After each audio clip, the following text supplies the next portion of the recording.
یو سړی هغه ښځه ډېره ظالمه وه او بد کرداره وه، نو هغه به یو زیارت لتله، اول ته به دا دعا کوله چې خدای زما دا خاوند په دواړو سترګو ړوند کړه، په ټپو ړوند کړه. ولې چې زه څه کوم چې دی نه ویني؟ زیارت ته وی بابا زما دا میړه ړوند کړه.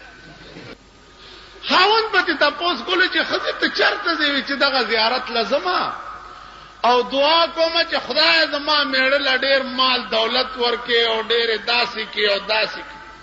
یو ورځ دا خاوند ورپسې پټ پټ تللی دی او د زیارت د پاسه چې کوم غلاف وړېدلی دی که نه، بیا د هغه غلاف لاندې هغه قبر سره ملاس دی چې دا ښځه ورغلې ده وی زیارته بابا، هغه ورته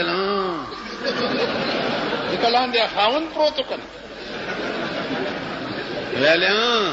ویل نن خو دې اواز هم راکو، ویل زما دا خاوند په ټپو ړوند کا په دواړو سترګو. ورته وی چې کور کې دې زیړه غوا شته؟ وی چاو شته. وی هغه حلاله کا او 3 ورځې د هغې غوښه په میړه وخوروه نو په دواړو سترګو به ړوند شي. دا واپس کور ته راغلی ده چې څه ساعت پسې ورپسې خاوند هم راغلی دی. ښځې څنګه چل دی؟ ویل سړیه دا چاړه واله دا غوا زره لاله کړه. ویل ولې؟ وی نن خو هغه زیارت را سره خبرې مو کړې. اوس ښځې ته دا څه پته ده چې زیارت سره هم دی پروت و، دا هغې ته څه پته ده؟ زما په خپل خیال چې د خندانه زیات دی خبرې ته سوچ وکړئ بیا به پې پوهېږئ نه. غوږ کې حلاله که غوا حلاله کړه، چې حلاله یې کړه یو ړومبۍ ورځ باندې چې په خاوند غوښه وخوړه، وی ښځې زما د سترګو ته خو څه تیاره تیاره کېږي. په دویمه ورځ چې غوښه وخوړه، وی ښځې دا تیاره خو زیاته شوه. وی بس دا خو د غوښې در باندې اثر وکړو، امید دی چې خدای به مونږه ښه کړي. چې په درېیمه ورځ یې پې غوښه وخوړه، سړي په سترګو لاس کېښو، وی ښځې هېڅ راته نه ښکاري. وی چې ښه بس ړوند شو. خدای دې دا زیارت وی دا د څه چل کو؟ وی چې بس ړوند شو به د نور کاره خو ووتمه، خو ښځې بس داسې به وکړمه چې د دروازه کې به ناست یم او چرګان مرګان به شړم.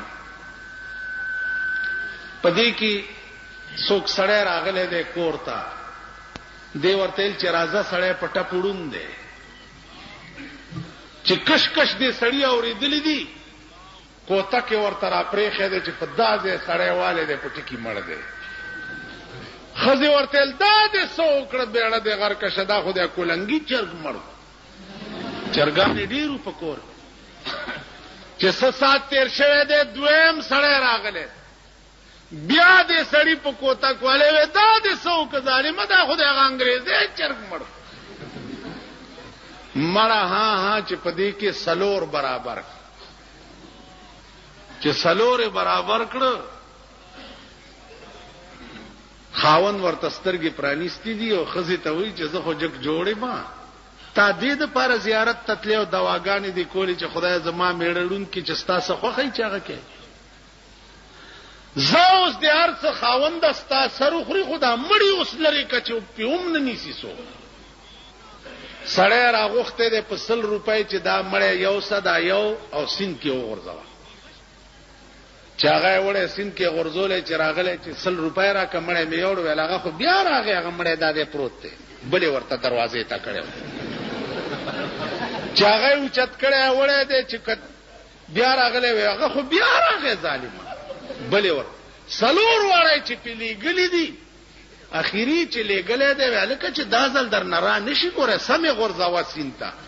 چې د سیند په غاړه دا مړی غورځولی دی چې ګوري یو سړی ناست دی د سیند په غاړه جامې وینځي، وایي ویل ته بیا لا راوتی جامې وینځې، هغه یې مړ کړی.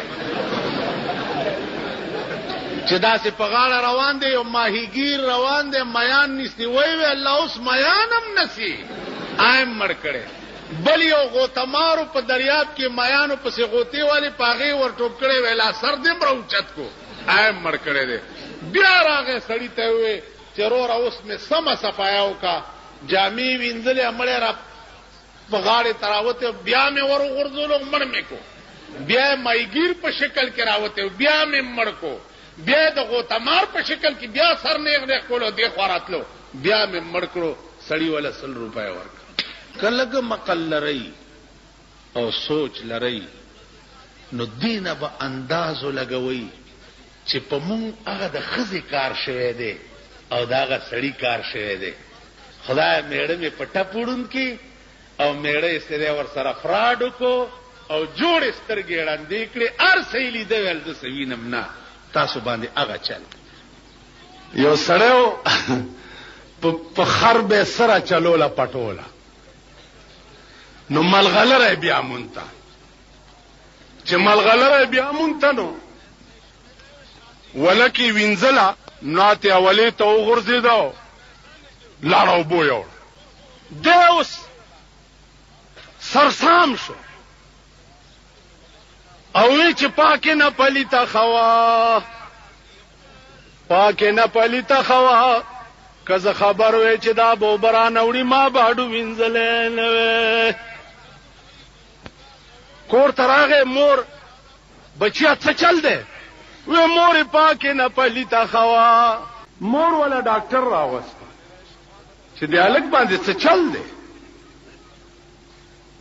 ډاکټر والا علاج ملاج څه وکړو، دا خبره یې نه هېره کړه. مور والا پیسې ورکولې څو کېږي؟ وی 100 روپۍ.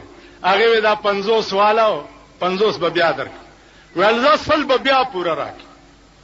چې ډاکټر ځای ته لاړو نو دی مور دې زوی ته وایي چې بچی دا په تا څه چلو؟ ویل ولې؟ وی تا چې وی چې پاکې نه پلیته خوا. بیا ور یاد شو، چې بیا ور یاد شو الک بیا چغې کړې چې پاکې نه پلیته خوا، پاکې نه پلیته. مورم سرسام شو، ویل تپوس نه تپوس خو، تپوس نه تپوس خو. ډاکټر پسې سړی راغی چې راشه مریضان خو د یو نه دوه شو. ډاکټر چې راغی چې وی کته چې دا خو د یو علاج مې کوله، مورم الټه پکې مې هغه زما 50 روپۍ را کوړې، عام لاړې. ډاکټر چې دوی ته وکتو عام سرسام شو، ویل 100 نه 50 خې وې.